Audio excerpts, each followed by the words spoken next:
नमस्कार, मैं हूं अनिल सैगल और आप देख रहे हैं खर्चे का फंडा। यहां हम करेंगे धन की बात और होगी खर्चे पे चर्चा। We have with us today Manish. Hi Manish. Hello sir. Manish, थोड़ा बताइए अपने बारे में, आप क्या करते हैं, कहाँ रहते हैं? बेसिकली मैं नागपुर से हूँ एंड मैं 2 साल पहले मुंबई आया एंड फिर आई एम अ वीडियो एडिटर।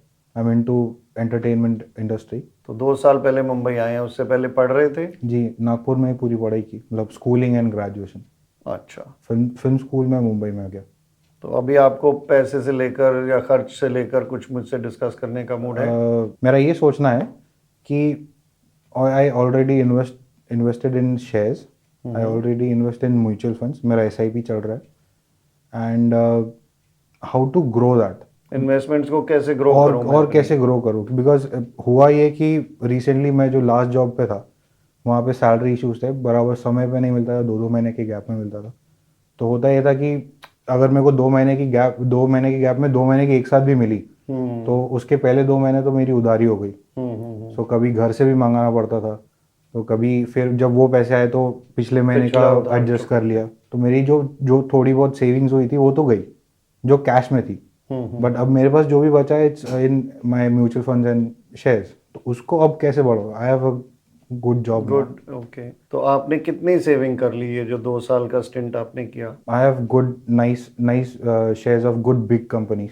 अच्छा। So I have like Tata steel, I have SBI, I have Birla. So they have grown. हाँ, इट्स ऑल्सो ग्रोइंग। मैंने उसको एक लॉन्ग टर्म के लिए रख दिया है। So and what I do is कि हर महीने में I put some money in it. So suppose I started with 20,000 और फिर अब मैं उसमें हर महीने आई कीप एडिंग 2,000 5,000 जो भी बचता है जो मैं उसमें ऐड करते डायरेक्ट रहता शेयर्स में डालते हो? हूँ। ये जो एक पार्ट है ये शेयर्स वाला है। ओके। और म्यूचुअल फंड जो है मेरा वो SIP की तरफ से कटता है, वो भी जाता है? 2,000 रुपीज पर मंथ के हिसाब से वो करता है। आप मतलब अपनी सेविंग को आपने जैसे 2,000 SIP के लिए रखा हुआ है और कितना इसके लिए रखा हुआ है? वो फ्लक्चुएट होता है, 2,000 3,000 कभी 5,000। अच्छा। वो ऐसा है।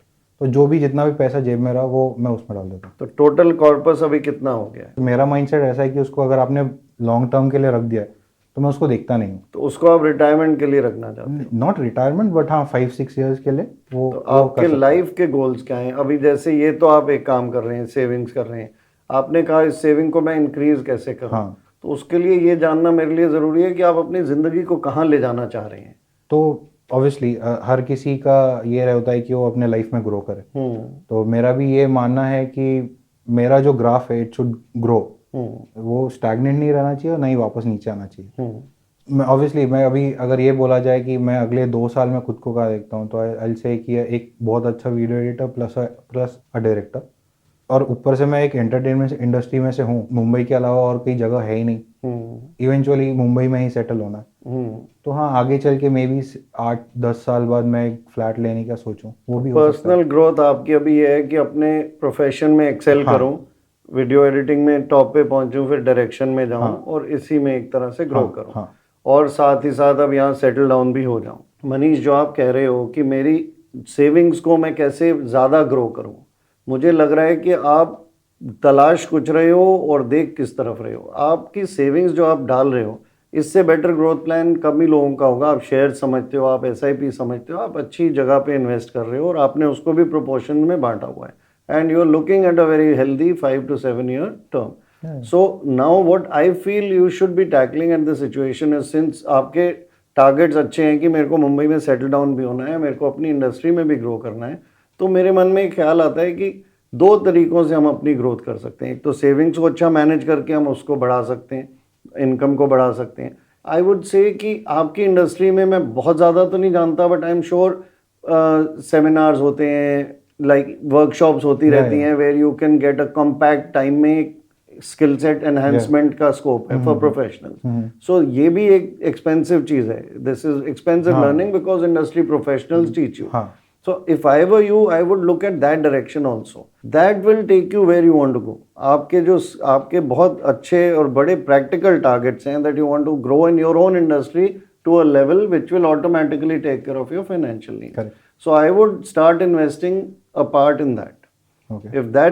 If you start that, it may open further avenues for you, like you want to get into direction, तो बैठे बैठे तो आएगा नहीं। तो अगर मैं उस पर एक step, I am a good editor, I become an excellent editor, I become the most renowned editor because everybody wants me now, they see कि ये आदमी he is jumping by leaps and bounds.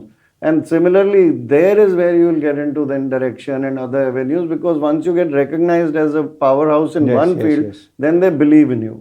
And you are not stopping, you are still enhancing your skills. So for a person like you, I feel that if I were you, I would just go into that. I would enhance my skills like anything and keep taking care of my savings. उसको divide करके मैं तो इतना extreme जाता कि आधा आधा कर देता।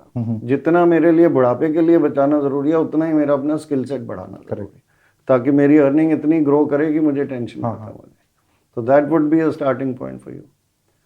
सो you are happy with me? Yes yes obviously. Okay, thank you Manish, thank you so much. आप आए, आपने मुझसे बात की। और जाने से पहले आज का फंडा, खुद अपने आप में इन्वेस्ट जरूर करते रहें, सबसे ज्यादा रिटर्न यहीं से मिलेगी।